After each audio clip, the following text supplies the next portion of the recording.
Hey everyone, and welcome back to another episode of the Unlocking Fitness podcast. I'm your host, Sarah Pitts, and today I have with me James Cooper from Smiling.com talking about how a simple idea can literally change your life.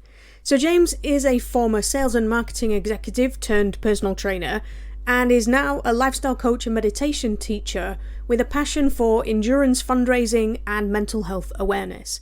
After suffering a horrendous leg injury and some of the darkest times in his life on the other side of the world, James created the simple idea of the Smiling Mile, which encourages people to form a daily 15 to 20 minute walking habit combined with the practices of gratitude, generosity and growth.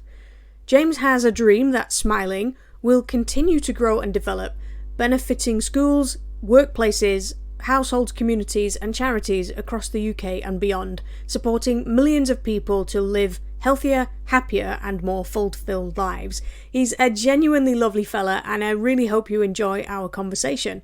So, let's dive in. So, hey everyone, welcome to the Unlocking Fitness podcast. Today's guest is James Cooper from Smiling.com. Hello, James. Hello, lovely to be here. Thanks for having me. Yeah, it's really nice to have you. I'm so excited for this conversation.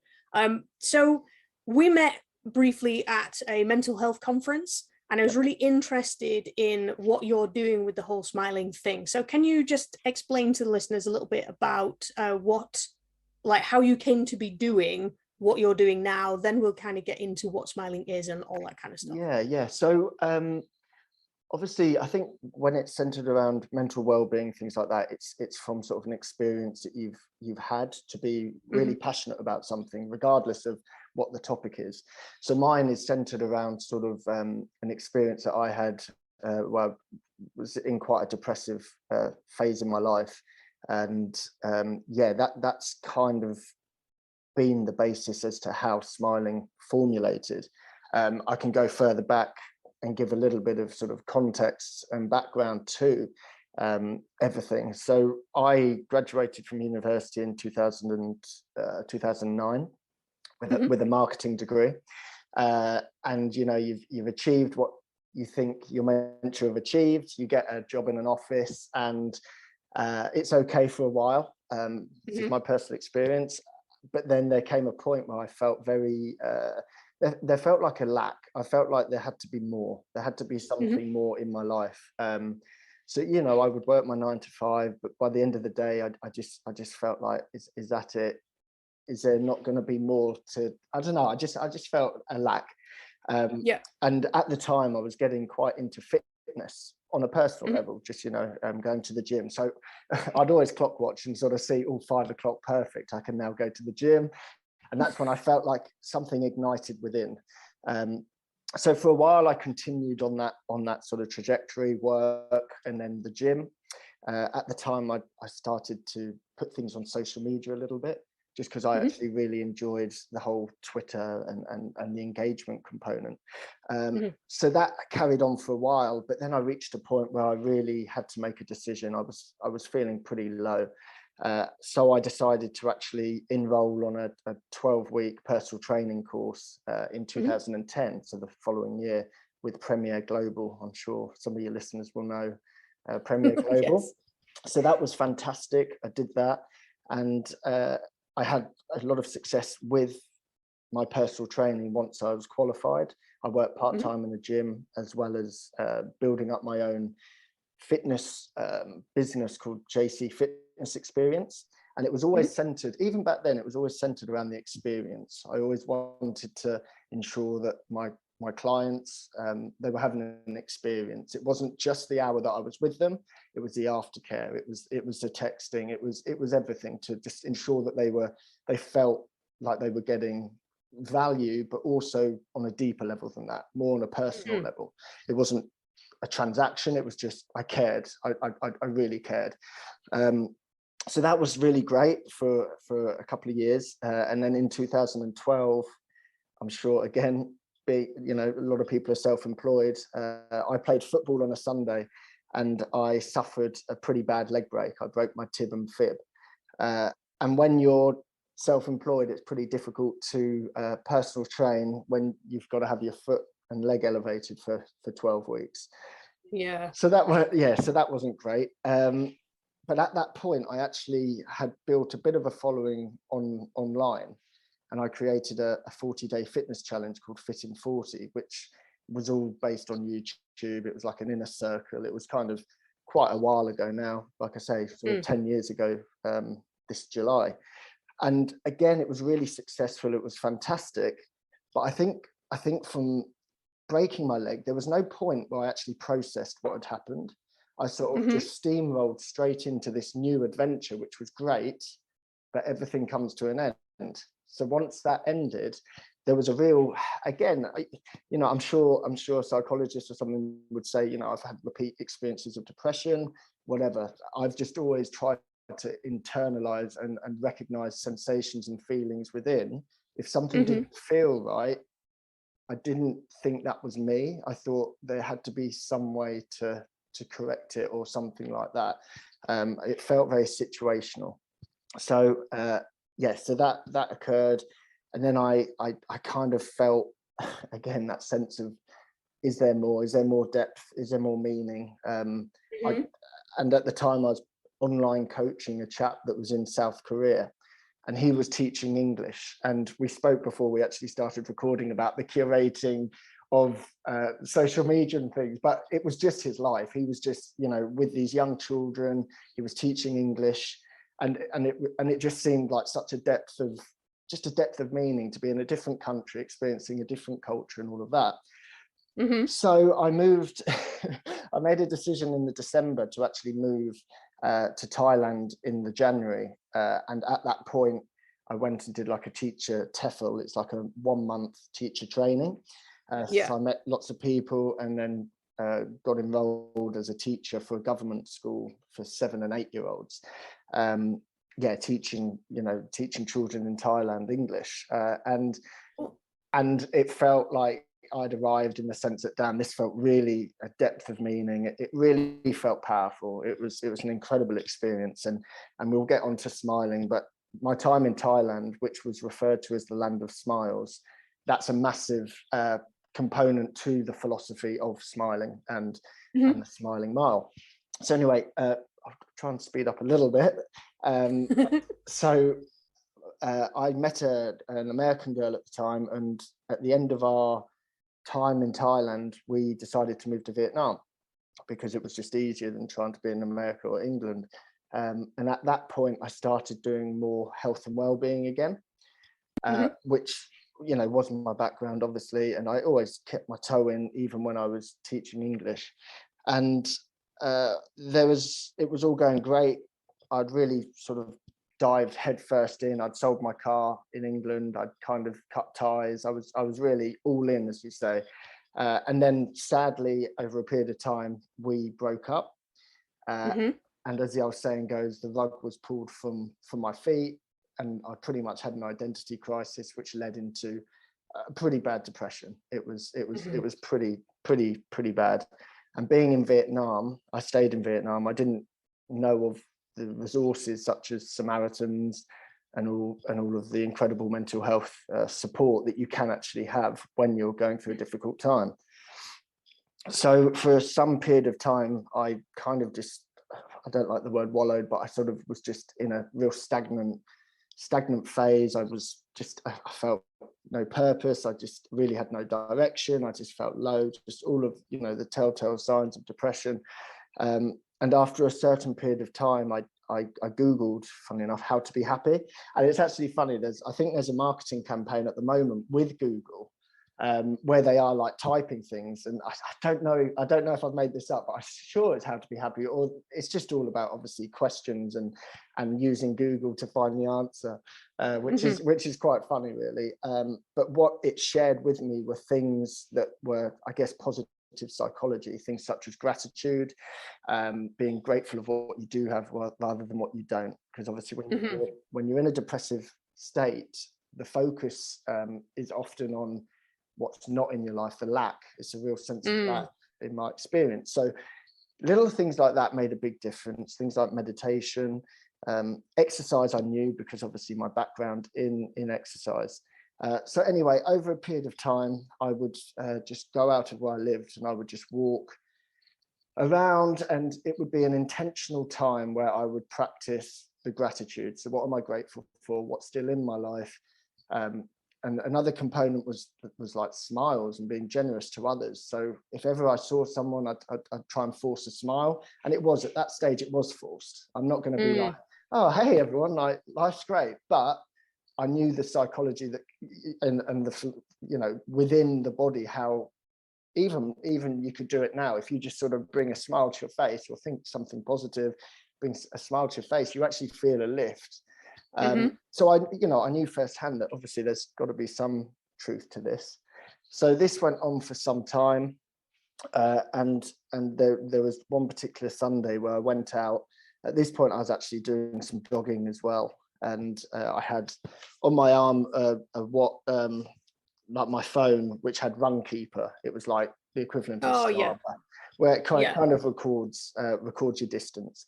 So anyway, I was doing a little run, and my phone beeped, and it told me it was a mile. And at that very moment, a Vietnamese family were coming towards me, lovely, you know, all holding hands through the rice paddies, and they just all gave me the biggest smile. And cool. I'm not ashamed to say I just broke down. Like, obviously I got past them. I gave them a smile back, but I was like, it was so overwhelming. It even brings tears to my eyes now, to be totally honest. It was so overwhelming. But in that moment, I thought, oh, smile, mile. And I was like, carrying on with my jog, you know, and over time, I was like, oh, smiling, miling, because my background's marketing. You know, I'm not, you know, so I'm always thinking, how can something that's helped me help others? So there's always that mindset. And I was just like, oh, smiling, miling, gratitude, generosity. Like, I was all, actually, the generosity was giving to begin with, but it changed to generosity. But so anyway, that was like the kind of the formula of kind of the background. So yeah, I mean, a long story cut short, or a long story actually just long, was pretty much that personal experience led me into a real focus, and that was 2015 for context. And ever since then, I've just kind of deep dived into mental well-being, and smiling has evolved since 2015. But yeah, I think that kind of answers your question in a real long way. Okay, so can you say in a sentence or two what smiling is? Yeah, so I'm going to keep it simple. So smiling is a daily practice centered around gratitude, generosity, and growth. So you go out, it's 1 mile, repeated ideally daily, 1 mile walk, jog, or run. Whilst doing so, you bring into mind what you're grateful for. Generosity is smiling at passers-by. You don't know how that can impact someone. It could take them out of their head and bring them back to the present. And the growth is, how do you feel after? So I think within the fitness world, a lot of our clients are focused on aesthetic changes, sort of fat loss and body composition, which is all very important, but it's only through the moment and the daily actions that you ever achieve a longer term goal. But you can obtain a goal in the moment if you're recognizing how you feel. So smiling is the daily mile. Again, it's not 2 or 3 sentences, but smiling is broader than that as well. It's got a fundraising component to it. It's got talking at schools about positive mental health. So it's kind of an awareness campaign, bringing awareness for mental health and practice into people's lives. Yeah, it is. It's just it's just bringing awareness for the individual to recognize that. Just bringing intentional practice and awareness, and recognize that mental health, we often think of mental health as kind of a negative, in the sense of you don't even associate mental health until perhaps there's a crisis or until someone's feeling low. But I try and work on the premise of positive mental health, in the sense that mental health is on a sliding scale. We all have it. We fit on this scale. It's variable, it moves, but we can do things in the moment every day that's going to hopefully take us a little bit further up. And prevention, as you know, is obviously better than cure. Yeah. I found it. I've been doing it myself, or at least trying. Like, how are you getting on? Yeah, I do it at 5 o'clock in the morning when I take the dog out, because there's nobody else around. Yep. But she stops a lot, so to get to my mile it takes ages. But I found the first like 5 or 10 minutes, you're like, yep, I can really focus on this, and then something happens with her, or something, your brain just goes somewhere else. Yep. And it's really difficult to kind of bring your brain back into that focus. So I think having that measure of a mile, rather than a time, or people find meditating really hard, don't they? Because they think that they've got to think of nothing. But having that kind of positivity, kind of having that thing to hook your brain onto, and focus on something positive is really, really helpful, and it's really powerful. It's like you said, you smile at something or nobody or somebody or whatever, and it just changes how your whole body feels. And sorry to interrupt, and that's why the gratitude comes first, because when you're bringing something to mind, the natural response is a smile. Like they say, fake it till you make it, but you can also just apply it the sense that and a lot of the people that have been impacted by smiling have obviously heard my story, and they've been in a similar story. So therefore they are not in the best place currently, but I don't want to be getting people just to like be putting this fake smile on, but it's with the gratitude that you are actually curating this smile, because it's coming from within. It's not going on Google how to be happy. I had to do that, but I hope others don't, and they can internalize it, and it can become an introspective meditative experience without being meditation, so to speak. I think we'd all feel a bit stupid if we were plastering a grin on our faces for walking a mile, wouldn't we? And a smile only lasts a moment. Anything sort of like this is just it's kind of creepy. We'd all feel a bit weird, and everybody else would look at you like, well, who the hell are you? What exactly. Are you doing? And that's stay away from them. And that's never been like, I think some people can have a false perception of what smiling is and what I'm trying to do, but it's not this false sense of always being happy. It's recognizing what you do feel, making peace with it, and doing what you can to really make peace. It's not about trying to change the situation, but it's the sense of peace of whatever you're going through, to at least be able to still find something to smile. That's courage, that's strength. All key mental mental strength components of like resilience and all these positive components that make us be able to cope with life better, I guess. Absolutely. So I mean, we've touched a little bit on it, but in your experience of having people, like taking people through this and introducing the idea to them, what benefits are you finding that smiling is doing? And how is it really helping people? So again, there's two components to this. There's obviously the person's experience, first-hand experience, which I think is most important. But then the whole Smiling Mile has been formulated. I mean, it's fortunate that it is a mile, but based on like the NHS guidelines around exercise and things like that, it's advised sort of 20 minutes moderate intensity activity per day.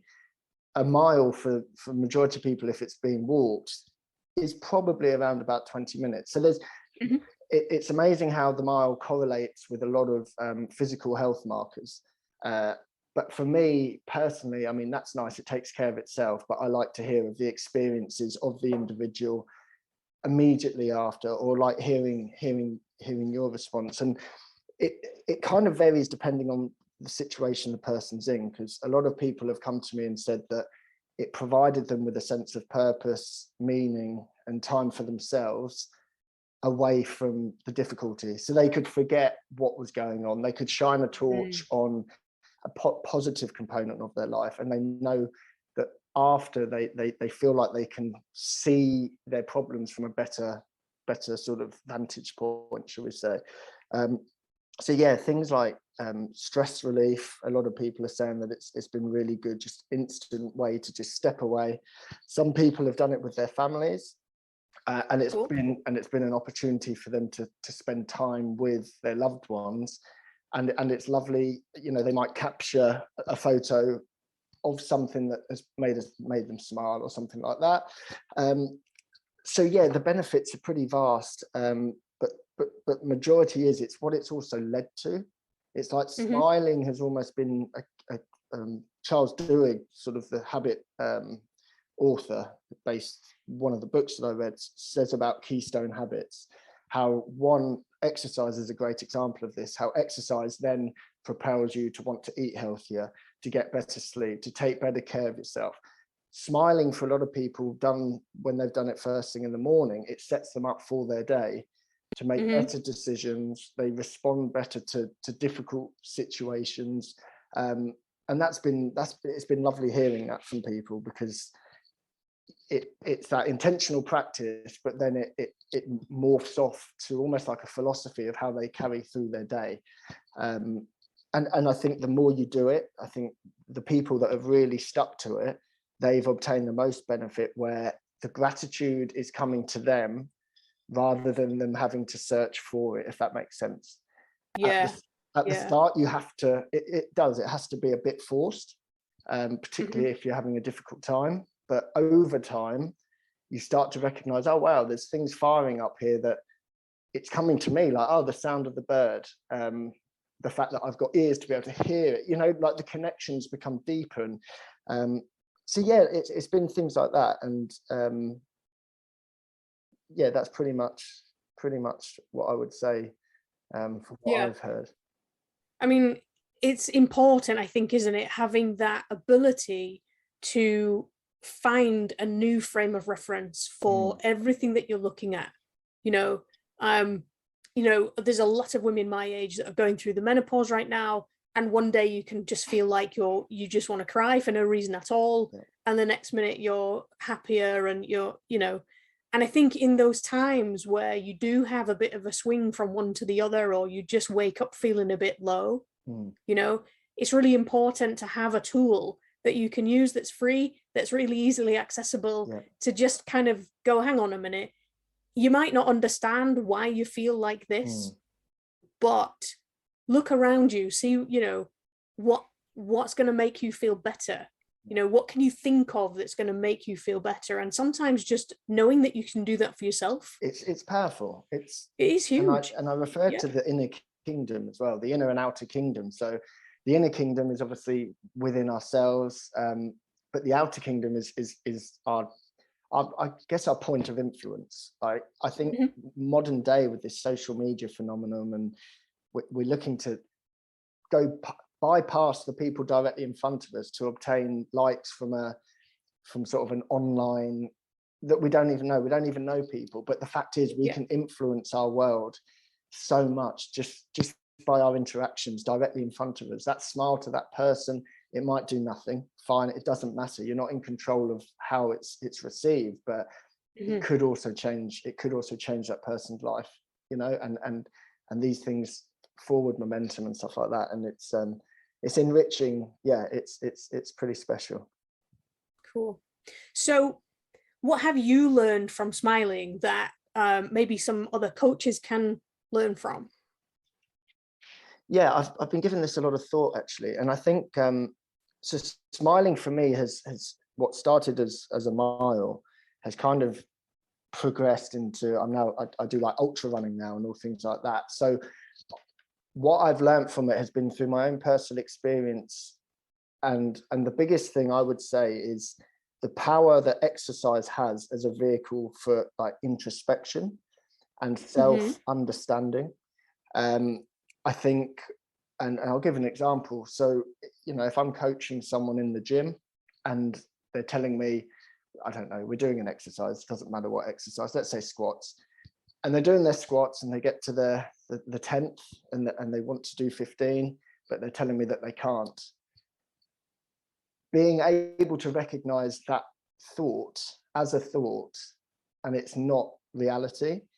So I think yeah, it's kind of this notion that exercise is almost a gateway to such further depth if you recognize it, and if you again shine the torch towards how exercise can actually really be so life-changing to an individual, based on things like, on the days that they don't want to exercise, again, talking with clients, talking with myself, it's you're strengthening, you're doing a rep for the courage, the resilience muscles, the mental health components of that.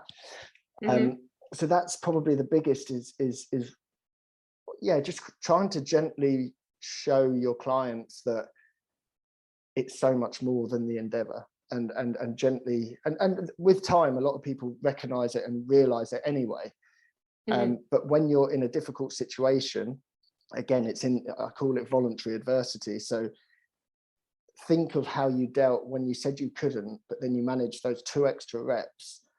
When life gets at you, when life feels like it's really pushing down on you, just remember how strong you can be, and you can apply stuff like that. So that's quite an important one that I've realized, and I think other people have realized through doing smiling. Another thing is that anything is better than nothing. I think we've had a culture, I think we're stepping away from it a little bit, but this go hard or go home, or this, and obviously with the injury prevention work and everything you do, you can totally relate. And I guess a lot of my clients have come to me as well because they know I'm very open with mental health. I'm just an open book. I think it should be normalized. We should talk openly, and it's getting better. But the fact that a lot of my clients do have perhaps difficulties, it's recognizing that anything, some days it won't be the big workouts. It's about the consistently good over inconsistently great. And I think again, that's why I think the Smiling Mile can be really good for coaches to give to their clients as a means each day. It just keeps the streak going, so to speak, and it starts to provide a nice like a nice framework to actually build on. I'm just going to refer to a couple of notes because like I said, I did sort of refer to this for a while and think about it, but I do just want to ensure that again, the power of small habits is important. And also, I think coaches, we're a lot more immersed within mental well-being than we realize. And again, I think it goes back to being a good listener, being there for your clients, just almost asking them how they are, like being just a human, like, because we're an authority. We're often, when we're coaches, we're an authority. And there's a level of professionalism which is vital, which is very important. But I think just showing that you're human is actually it's a beautiful trait. And I think vulnerability is a superpower. I think we're moving away from vulnerability. Like, men can't show emotion, men can't do this. I think even sharing with the problem that you're having, just increase the dialogue and just be open to chat and just be more of a human. Act as more of a human. And lastly, I think the whole notion of voluntary adversity, it's an incredible way to grow. And this doesn't mean throwing yourself in something out of your comfort zone, but recognize that anything that's going to push you is going to help you grow. And just to spend time at the end of the session with your clients, with yourself, and ask yourself what went well, what are you proud of? So bring greater awareness to the moment, particularly when your goals are far-fetched. Small wins, have a win in that moment. I like that. And I think coaches can really help, especially if they're, obviously coaches is a broad term. There's so many yes. So many people from beginners to elite athletes, but we get caught up. It becomes another goal that we're trying to hit, and life is so goal orientated. But I think the process, being focused on the process and just finding the sense of accomplishment in each session to give that feel good factor to move them on to the next is I think pretty important. Yeah, I think I love the fact that you're using exercise as a way of learning about yourself, because one of the things that my coaches struggle with is people understanding their own bodies and being able to feel what's going on in their own bodies. And I think part of that is the language that the fitness industry has been using for so long. It's like your movement is dysfunctional or your technique needs improving, or we're always focusing on people's problems. Yes. People have got enough problems in their life. They don't need a trainer or a coach to stand there and tell them about their problems. Yes. I really love the fact that you're kind of picking out that positivity. I was a real fan of the dog whisperer at one point, because I was desperate to have a dog. Yep. And we were talking before about having a dog, but he was always like, if you want the dog to learn something, let's say if they try to attack another dog, then you always leave the end of that session with a positive success. Yes.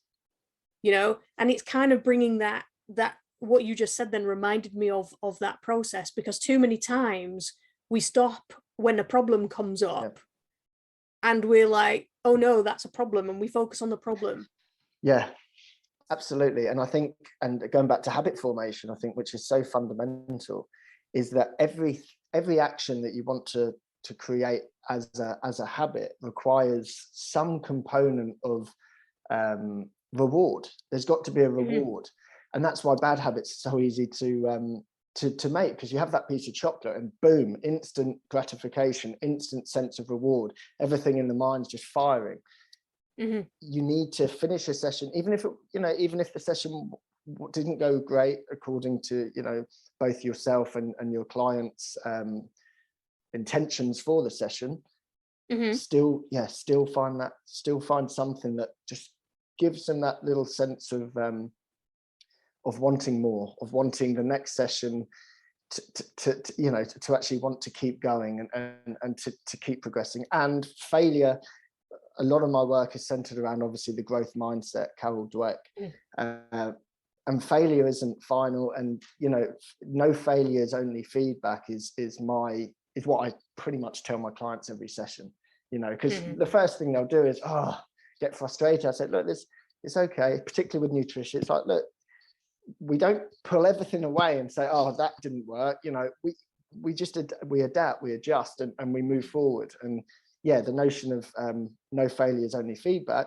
Obviously it becomes a failure if you keep repeating the same mistake, but you need to be more gentle, I think, on yourself, and just nurture and be encouraging. But we're a lot better at that to others than ourselves. So that could be, oh yeah, do you know what I mean? Like, as coaches, we're actually really quite, we're compassionate, we're empathetic, we're all of these things. So maybe we need to, the coach is actually on ourselves. We can turn inwards to what is being said, because I need that a lot more. I can be a great coach to someone else, but they don't have everything that's going on in your head. You can be very so that's that. Cool. So self-talk is just it's terrible, isn't it? Most of us, we're really hard on ourselves, and we wouldn't be that hard on anyone else. So that's why meditation is like, meditation's a big background. I'm a certified meditation teacher, and whether consciously or I don't push. It's funny, meditation I think is something that we all do, whether we're aware of it or not, in periods of time. But I think there's still a bit of meditation's a bit like out there, which is fine. Like, it is what it is, but it's getting a lot more accessible and more aware. But I try and encourage 3 cues as well. Like, how does the dumbbell feel in the hand? Like, how does the body feel? Bringing that, it's a body scan, I guess. It's bringing, just bringing more of a mind-body connection to the sessions has been really helpful as well with clients. Cool. All right. So, sure, we could talk about this for hours. Yeah. Particularly me. I can't stop talking. So where can people find out more about Smiling, you, and what you're doing? Yep. So the best place would be smiling.com. It's with 3 G's, which by now I hope that you know. The first G is gratitude, the second G, generosity, and the third is growth. So smiling.com. There's a yellow banner at the top. If you click that, that will take you to pretty much all the information about the Smiling Mile. There's a short 45-second like whiteboard animation. People can reach out, pop me an email at hello@smiling.com. There's forms on it. And the best bet to follow along is probably my Instagram, which is JC_smiling, I think. Let me just double check. Well, if you send me the links, I'll put that in the show notes, and then people can just click and follow from there. Yeah, and moving forward, I do hope to sort of formulate more online with Smiling, and sort of an online resource. Yeah, well, I wish you every success in what you're doing. I think what you're doing is a really great idea, and I hope people get behind what you're doing. So I really appreciate it. Thanks for allowing me this opportunity to chat with you. Oh, it's been great fun. I'm sure we'll do it again. Absolutely. The Unlocking Fitness podcast is a Most Motion original, hosted by me, Sarah Pitts. It's based on the Unlocking Fitness book series, which you can get from unlockingfitness.com. At the time of recording, book 1 in the series is available, with books 2 to 5 in the pipeline. You can find more Most Motion at mostmotion.com and on Facebook at Most Motion.